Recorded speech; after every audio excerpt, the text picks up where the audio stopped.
말씀 보겠습니다. 잠언 15장 16절 말씀입니다. 같이 읽겠습니다. 가산이 적어도 여호와를 경외하는 것이 크게 부하고 번뇌하는 것보다 나으니라. 아멘. 잠언 15장 16절 가산이 적어도 여호와를 경외하는 자라는 제목으로 말씀 보도록 하겠습니다.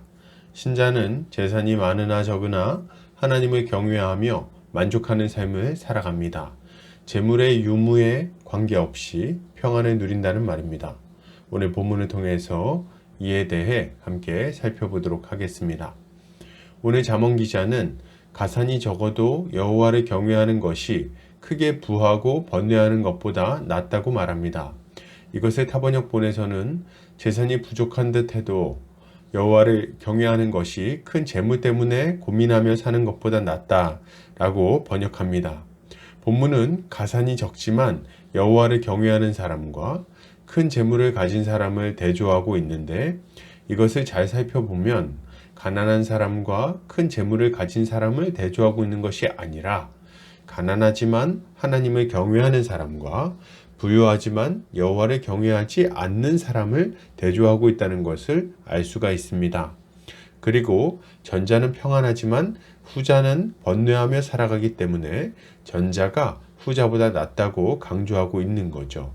이것은 사람의 행복이 재물이 아니라 하나님께로부터 온다는 것을 잘 알려주는 교훈인 것입니다. 우리는 일반적으로 가난한 사람은 번뇌하고 걱정하면서 살아가지만 부유한 사람은 이런 걱정하지 않고 여유를 즐기며 평안하게 살아갈 것이라고 생각하곤 합니다. 그러나 실상은 그렇지 않습니다. 부유한 사람이 먹고 살 걱정에 사로잡히지 않을 수는 있겠지만 그에게는 다른 종류의 걱정 근심이 찾아오기 때문입니다. 부유한 사람들은 결코 평안하지 못합니다. 왜요? 누군가 자신의 재물을 도둑질해 가지는 않을까? 혹시 미래에 큰 손해를 봐서 이 재산을 다 잃어버리지는 않을까 걱정합니다. 또 불법적으로 재산을 모은 부자들은 죄가 탄로나서 사단이 나지는 않을까 걱정하게 되는 거죠. 이런 걱정만 하겠습니까? 아닙니다. 그는 자신이 가지고 있는 재물을 온전히 누리지 못하고 세상을 떠나게 될까봐 걱정이 많습니다. 그래서 병에 걸릴까, 사고가 날까 염려하면서 온갖 노력을 기울이죠. 좋은 것 먹고 좋은 차 타고 말이죠. 그러나 가는 세월을 누가 막을 수 있겠습니까? 억만금이 있다 한들 막을 수 있겠습니까? 때가 되면 결코 막을 수 없는 죽음이 찾아오게 되는 것입니다. 이 사람은 만족함도 없어요. 왜요? 가지고 있는 재물보다 욕심이 더 크기 때문입니다.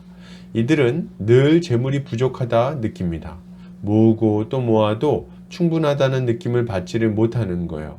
그리고 자신보다 더 큰 재산을 가진 사람을 보면서 그보다 못한 자신의 모습을 생각하고 실망하곤 합니다. 좀 더 벌며 만족할까 싶어 한평생 창고를 짓고 채우는 데 시간을 사용하다가 허무한 죽음을 맞이하게 되는 거죠. 물론 오늘 본문은 여호와를 경외하지 않는 부자들을 대상으로 하고 있습니다. 하나님을 경외하는 부자들은 선한 청지기로서 자신이 맡은 바 사명을 감당하며 복되게 살아가게 되겠죠.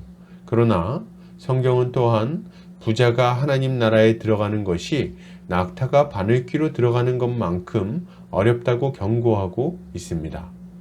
신자는 이러한 경고를 가볍게 여기지는 않아야 돼요. 부유할수록 유혹도 많고 시험거리도 많다는 말이기 때문입니다. 그래서 사도 바울은 돈을 사랑함이 일만 악의 뿌리가 된다고 말하면서 이것을 탐내는 자들이 미혹을 받고 믿음에서 떠나 많은 근심으로 자기를 찌르게 될 것이라고 강력하게 경고하는 것입니다. 반대로 재산이 적어도 여호와를 경외하는 자는 어떻습니까? 그는 번뇌에서 벗어나 평안을 누리게 될 것입니다. 이 말은 부유한 것보다 가난한 것이 좋다는 말을 하는 것이 아닙니다. 여기서 주안점은 재산이 적은 것에 있지 않고 여호와를 경외하는 것에 있는 거예요. 재산이 적은 사람들 중에도 욕심에 사로잡힌 사람을 우리는 얼마든지 찾아볼 수 있습니다. 이들은 몇 푼 돈만 얻을 수 있다면 언제든지 기꺼이 주님을 배신하고 떠나는 사람들이죠. 작은 이익을 포기하기 싫어서 주님을 버립니다. 작은 희생에 속상해하면서 주님께 불평을 터뜨립니다. 이런 사람들은 절대로 평안을 얻을 수가 없어요. 그러니 본문에서 이야기하는 평안을 누리는 사람은 결국 가난하나 부하나 여호와를 경외하는 자라고 할 수 있는 것입니다. 여러분, 저는 이 말씀을 꼭 좀 드리고 싶어요. 여호와를 경외하는 믿음을 가지시기를 좀 바랍니다. 살아계신 하나님이 우리의 아버지가 되신다는 확고한 믿음을 가지시기 바랍니다. 그럴 때 우리는 비로소 재물로 인한 번뇌에서 벗어나 자유롭게 평안을 누릴 수 있을 것입니다. 이것은 배가 고픈 상황에서도 마음의 기쁨이 가득할 것이라는 말을 하려는 것이 아닙니다. 도리어 우리의 아버지 되시는 하나님께서 우리의 필요를 잘 아시고 반드시 도우실 것이라는 말을 하고 싶은 거예요.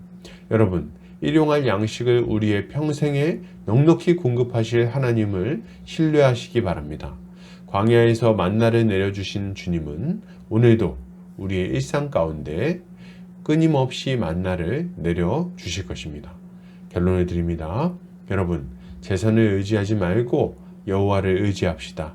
그분을 신뢰합시다.